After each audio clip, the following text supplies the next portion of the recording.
Hello, welcome to American Baker in Germany. I'm Michelle, and today we are making a chocolatey chocolate cake. It's kind of a death by chocolate cake. This is chocolate cake with chocolate buttercream covered with a chocolate ganache drip. I'm so excited. And we are going with the trend this time, and we're going to make a sprinkle drip. So let's get started. I stick the cake to the base with a smear of buttercream. This is my American buttercream with maybe 1/3 of a cup of baker's cocoa added to it. The cake is 7-inch vegan chocolate cake. I fill and crumb coat the cake with chocolate buttercream. Then I chill the cake in the fridge for half an hour to let the buttercream set up.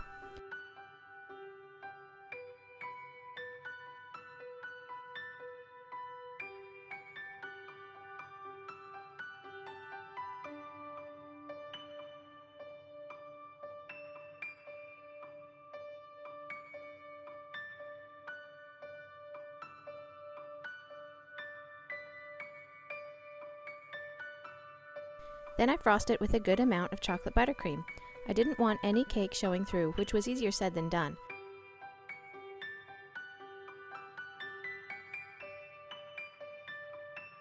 This was also the first time that I'd ever used a bench scraper, which is a new acquisition.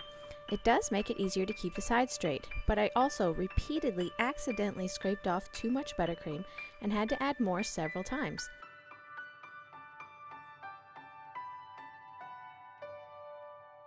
However, it also scraped off most of the excess buttercream off the cake base, so I barely had to clean it up.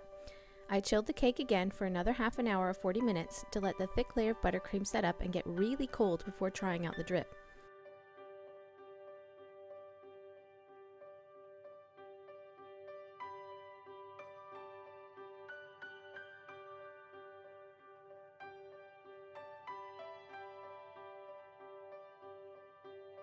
The chocolate ganache was a bit thick since I had made it before crumb coating the cake and it was set up. As you can see, it's not dripping.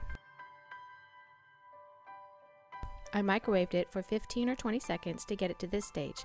This was a slow drip, which was what I was going for. It could have been a bit thinner and worked a touch better in my opinion. I've seen people make drip cakes with fancy schmancy condiment bottles, but I don't have one, so I used a piping bag without a tip. You could also use a Ziploc bag with a corner snipped off. You don't need any fancy equipment here. The ganache is a touch warm from the microwave and the cake is cold, so it stayed pretty much exactly where I put it. This ganache is a 1-to-1 dark chocolate ganache. I used 200 grams of dark chocolate to 200 milliliters of whipping cream, heated enough to melt the chocolate and mix together. It becomes tacky at room temperature when set and more solid when cooled. Once I was happy with the drips around the cake, I spread more ganache on top of the cake and spread it around with a small offset spatula. I have several different kinds of sprinkles I intend to use on this cake. I have large colorful circles, I have rainbow jimmies, I have pastel jimmies, I have pastel nonpareils, pink nonpareils, and gold sugar pearls. I stuck with light or bright colors as contrast to the dark chocolate ganache. I also have 2 different kinds of tweezers that I only use for baking, one straight and one angled.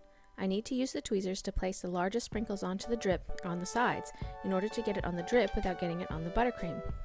I start with the large colorful circle sprinkles.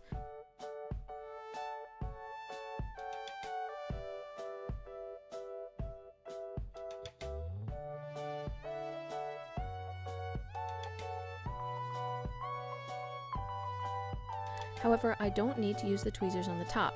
I sprinkle them onto the top of the cake. Then I do the same thing with the gold sugar pearls.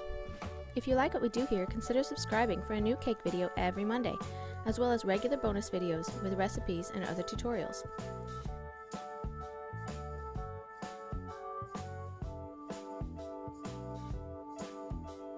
Then I do the same thing again with the pastel jimmies. I only place the pastel ones on the side of the cake, but both colors of jimmies end up on the top of the cake.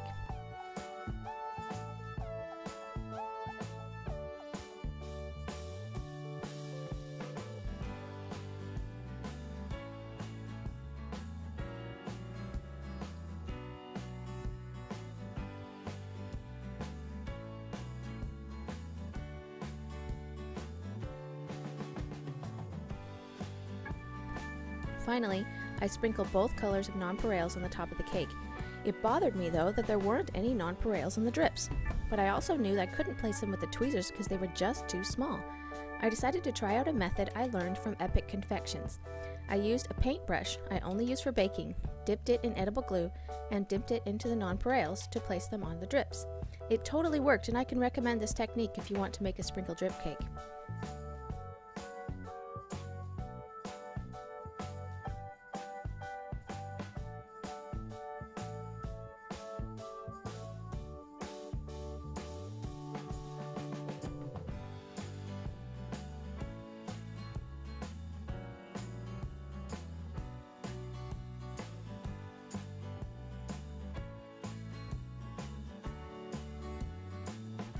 I loved how this cake turned out. With the drippy chocolate covered in sprinkles, it vaguely reminded me of a chocolate donut. The amount of sprinkles was probably over the top, but I loved it, and I think we can safely say that this is the chocolatiest cake I have ever made. As you can see, it didn't even take that long to make. The longest amount of time was spent waiting for the buttercream to set up. For a complete cake gallery, visit our website, AmericanBakerInGermany.com. We're also on Facebook and Instagram. Don't forget to subscribe.